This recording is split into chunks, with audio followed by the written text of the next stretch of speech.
second half started with the All Blacks leading by 18 points to 3. Right away, Armstrong out a huge up and under again. In comes Frobler, took it well. Outside his 22. He did well to stay on his feet, the big fullback. Of course, he is big, 6 feet and almost 13 and a half stone. And there may be an All Black offside on the far side. Yes, going over, and so it's a penalty to the junior Springboks.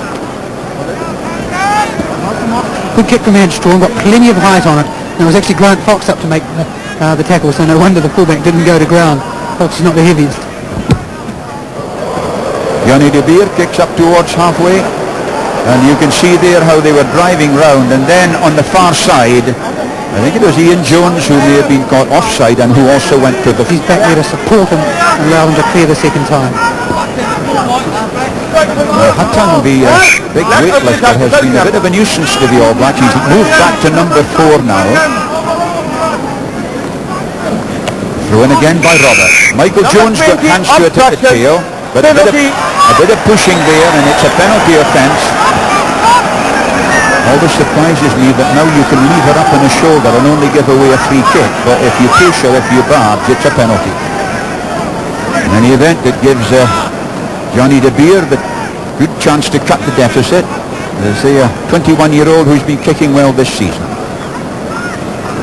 And so there it was. Andy Errol was easing in. It looked too heinous to me, but there you are, easing FC Schmidt out of it. You may well ask what FC Schmidt's names are. Frederick Christian, to be quite honest, but he likes to be known as FC. Former University of Stellenbosch player, but this young fella here, De Beer, scored an outstanding try against Transvaal and a couple of tries against Western Province, but here with the penalty attempt. De Beer, has he pulled it round enough? No, he's pushed it this time. Just a bit wide on the right hand side, and so it stays at 18 points to 3. They played 3 minutes of the second half. No question the All Blacks won't have this much of a luxury in the test next weekend. Brutal out this promised by getting into this side today.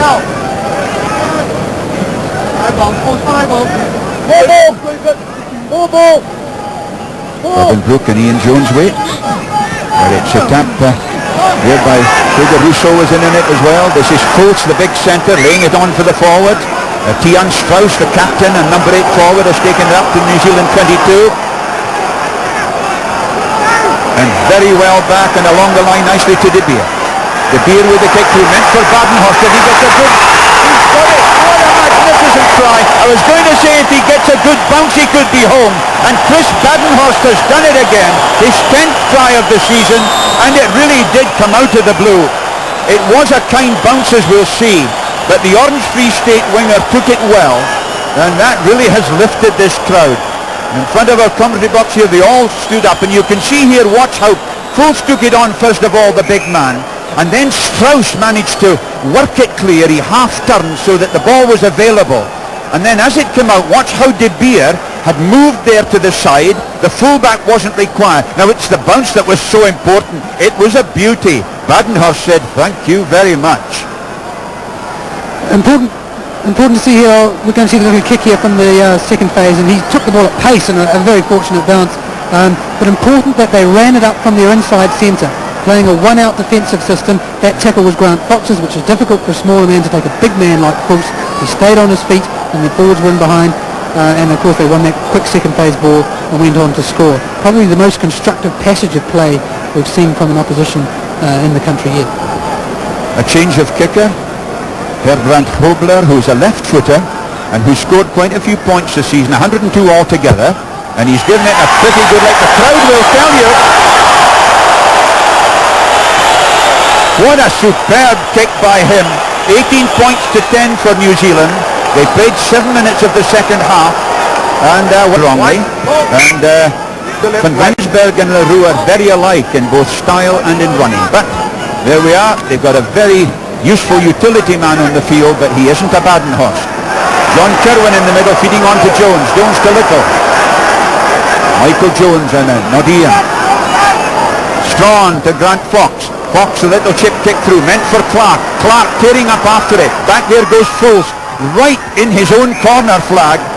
And that was a good bit of covering indeed by the big 14.5-stoner Heinrich Fultz of the Transvaal. But you can see the position it's given the All Blacks. Good kick from Grant Fox. That's it. The All Blacks have won the last two set pieces and moved the junior Springboks right onto their own line. Good kick from Grant Fox.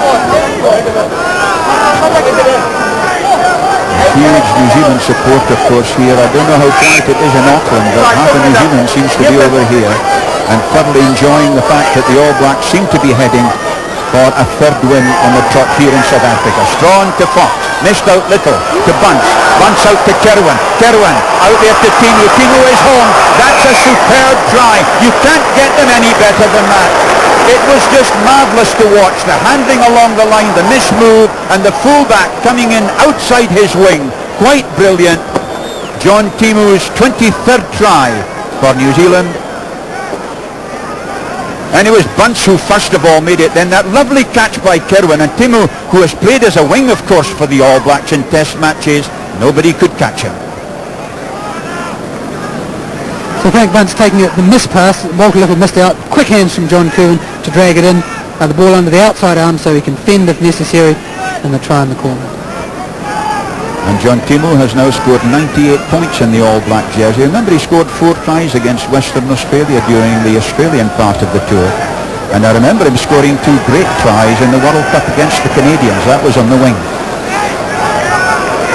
And so that try with the junior Springboks watching anxiously, as they might do, because it's 23-10 now, and you can see Grant Fox's record in this match so far. Amazes people when he misses one. Fox then from the slightly more awkward side for him, but he seems able to chip up the ball straight even from that round the corner method. Just let's watch, we get a good view here of just whether it goes straight or not.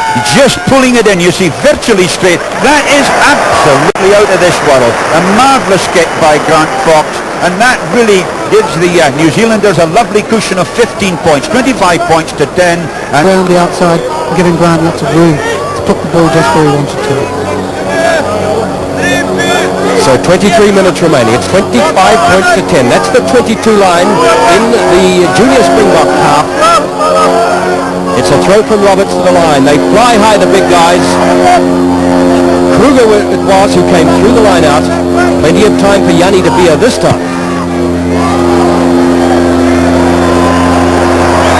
Enormous distances that these fly halves can get. And you remember, Nas Botha is yet to come.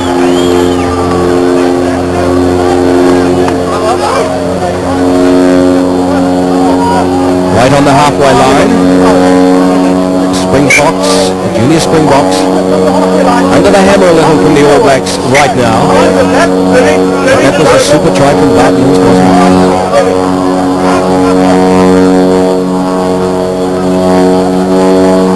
Jones, two-handed power, again Zinzanbroek. Frank Bunce leans forward into the tackle. Again, this is where the All Blacks have been scoring at will from second phase. Fox, left foot. Behind Van Rensburg, Aaron Clark's on him. It was well done to Van der Westhuizen. And was he taken late? Was Grosvenor taken late? Yes, he was, said the referee. I don't think there was anything malicious in that, but Grosvenor was taken late. I think he just gave a warning to say that he saw that it was pretty late, but committed. Good defensive work by the South Africans. They're passing the ball amongst themselves to find out control and put back on the All Black side. Well, we said before that Aaron Penne and John Preston were warming up. They haven't been required. Robin Brook has had no problems. Either has Richard Lowe. That was Robin Brook's two-handed take. Not a good pass, but Fox took it well, and Bunce gets through two this time. Second play, short side again. Timu dodging. And Straw.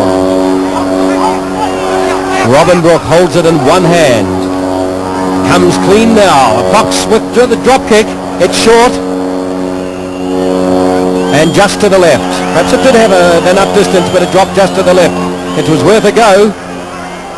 We'll see plenty of those from Nas Botha next week, I'm sure. But the first maul that we saw there, moving forward so the ball could be moved quickly back on the blind side. Well, here it is. He juggled with it a bit.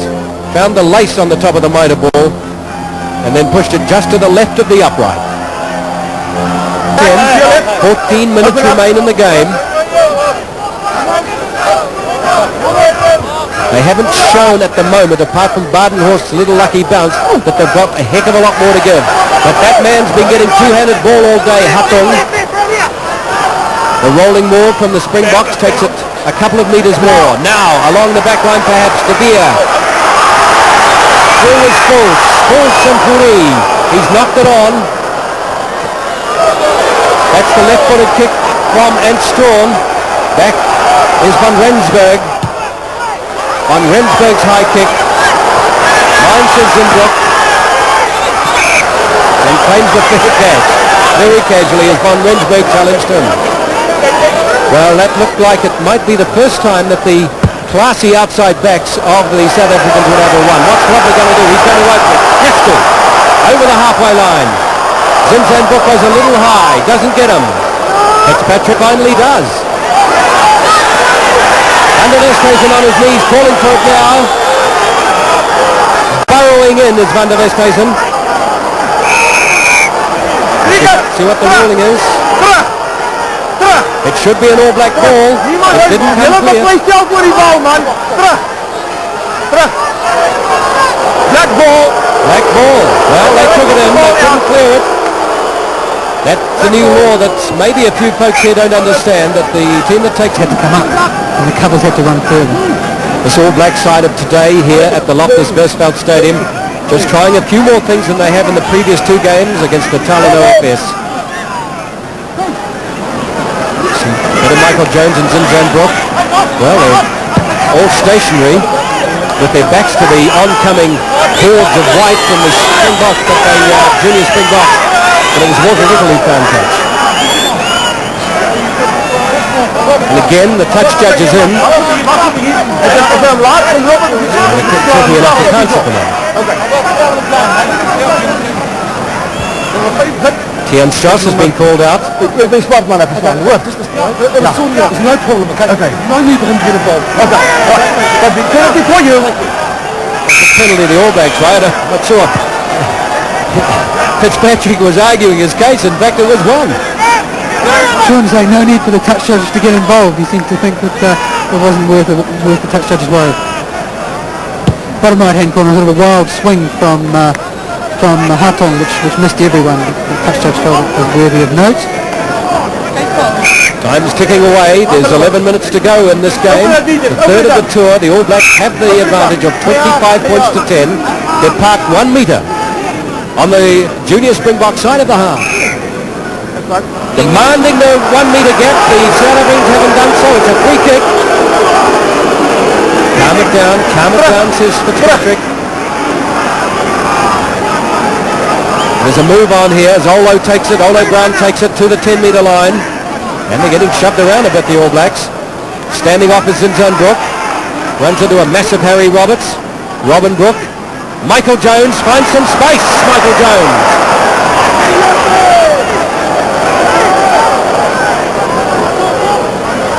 Being smuggled now. Fox again. Fox tries a run. That's Zinbrook. Whacked on the 22. It's a bit helter-skelter at the moment. No way through as it's 2-on-1 on Walter Little.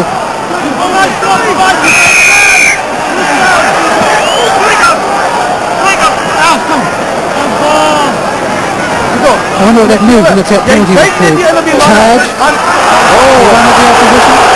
Well, the ruling was in fact that they should stay on their feet with the tackled ball. And they won't come much easier than this for Grant Fox. Yes, I agree. What was that move? Take the ball and run for 5 metres. It did allow them to set up a good one. Here we see the replay.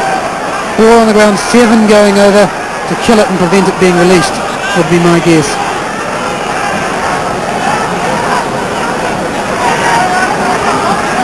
Well, Gary Sires out talking to, just off screen there, just to Ian Jones. But no one has left. This is Russo, the huge man, 6'5" an 18-stone player. Manachis are starting to come on the field. They're sort of large mandarins. You can buy them around the ground. It's been a feature of previous tours here by the All Blacks. Nachi throwing. It seems to have been curbed, but I see one or two have been thrown onto the field, but that's not a problem at the moment. Let's settle down with 8 minutes to go.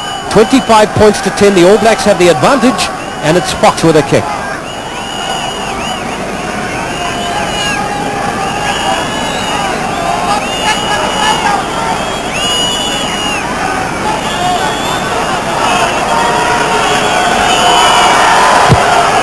He's hit it well. It's swinging. It's a poster. Posters can quite often be advantageous to the side following up. It might be, although the junior Springboks have control and need an awful lot of effort. They've taken it into this, remember. Yes. On the wrong side. More. Coming out on the wrong side. I thought for a split second that had been held up in there and therefore the All Blacks would get it.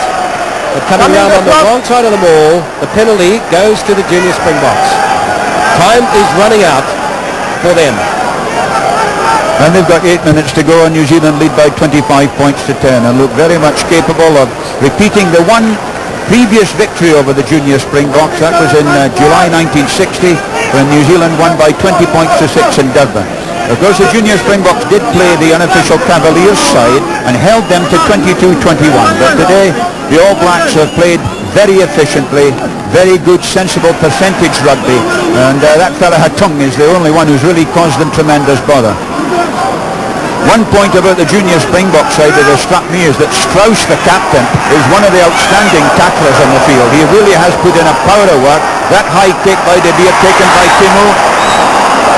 Timo got half of the junior Springboks with him, but it was a very good catch indeed, and he's earned quite a number of plus marks today under that high ball. Timo, and once again, the All Black forwards gathering in unison. Ball still going to the junior Springboks. But as David Kirk, I think, mentioned in the first half, the retreat running of the All Blacks when there's been trouble has been absolutely first class. White ball. The only thing that really has troubled me getting today has been the line out. And the South Africans have won some very good two-handed ball.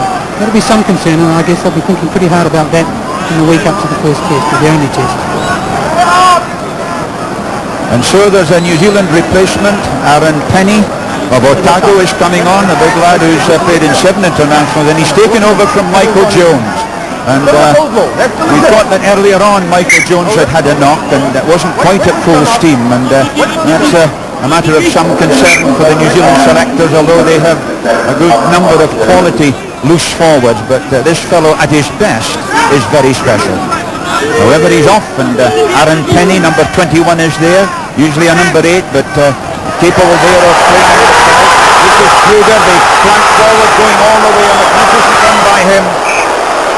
And that just goes to show that the junior Springboks were aware of the fact perhaps that the All Blacks had 2 replacement loosies there, and so they exploited that up the side.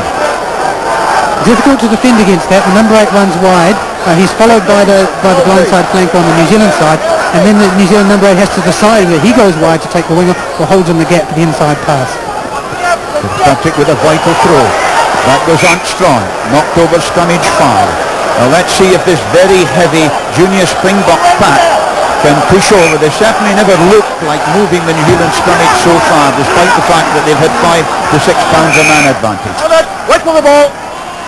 That junior Springboks pack is totals 840 kilograms. Would you believe it? No, well, they're managing to inch forward. Lovely ball from De Westhuizen to De Beer. Along the line there to Foles. A real chance here for the left winger, Olivier. Magnificent tackle by Timo. And that again is another crucial plus mark for John Timo, who may have been hurt in the process, but getting the congratulations of Grant Fox, Andy Errol, and all of his colleagues, because that was a killing tackle. Olivier, who's very quick and has made great advance in South African rugby this season, well tackled by Timo. Still a pressure situation as that formidable All Blacks front row. Richard Lowe on the right, Fitzpatrick, and then Olo Brown, the cornerstone. And they hope the future cornerstone of New Zealand packs, number 3 there. He's packing against Johan Steger. You remember he played for the Orange Free State and is in the running for a Springbok cap next Saturday. Although the competition for those positions is very tough indeed. Olo Brown just working his way into the side as well. Strawn beautifully out there, and although Kruger had broken, Grant Fox well positioned, and another super relieving kick by him. John Kirwan and indeed Grant Fox reckon that the kick went into touch much further up the field than that. But the touch judge is the big chief out there. That's Luke Perez, and he's a referee as well. 1 metre. Always a good bet to run as far as you can and assume that the kick's going a long way out and hope to win the touchdown, I guess. Charging in the line, Charging in the line-out, says the referee. Penalty to the junior Springboks. Now they've only got 3 minutes to go. The crowd would love to see them run this, and I think they may be going to do so. Van der Westhuizen is ready to take the tap, and well, that's good to see. They might as well have a go. And there to Kruger, who's playing at cut from the back in the line-out today, although he was right at the back for Orange Free State. This is De Beer to Foles, as I was telling you, big and strong, and John Kirwan who gets back there as the ball went loose when Fourie tried to take it on the burst from Fultz's fellow centre. The two Transvaal centres working well in unison there, but the ball going loose went forward, scrummage to the All Blacks. Things looked a little bit suspect at the hard man running, the big man running, one or two out from the scrum. Again, something to think about in the next week. Just about 3 minutes of the match to go. The crowd, one or two people getting up and leaving. They've been so closely associated with the junior Springboks performance, but this has been a clinically sound All Blacks performance. And if you see the broken play there, ball won in broken play, the really valuable ball, and New Zealand well ahead, 51 to 35. Strawn, that's the switch to Kirwan. Kirwan trying to get it over. Olifia has got it. But the referee decides it went forward. The crowd are on their feet down in front of us here. It wasn't quite a Pretoria wave, it was just sheer excitement that brought them to their feet. So Sean Fitzpatrick has been striking well despite the appearance of Bester there, and Grant Fox gets it well from Strawn. Good touch kick by him, and it seems to me, David, that Richard Lowe really has handled Bester very well. I think very well, and all the publicity during the week has, I think, put a real spotlight on Bester. I don't think he's been a disruptive or tried to draw or anything like the way against Orange Free State. But Richard Lowe's certainly been strong and kept the scrum up on the Westhead side. Andy Earl at the tail there. Just beaten as it goes out to Grant Fox. Along to Bunch. Bunch powerful and strong, trying to get past Fools. Well caught by him on the 10 metres line. And Strawn had the ball, but there was held in. Now it's Zinzandruk. The forwards driving. Fitzpatrick up to halfway. But they lost control of it. What ball? And so it'll be another scrummage where they put into the junior Springboks. They've played the full 40 minutes of the second half, and indeed they have. The referee Albert Adams blows for the end of the match, and New Zealand have won their third match of the South African part of the tour by 25 points to 10. It's been a thoroughly good percentage performance. They've scored 3 tries to 1, and again they've been deserved winners. It's the best performance on tour by far by the All Blacks. Good solid set pieces, control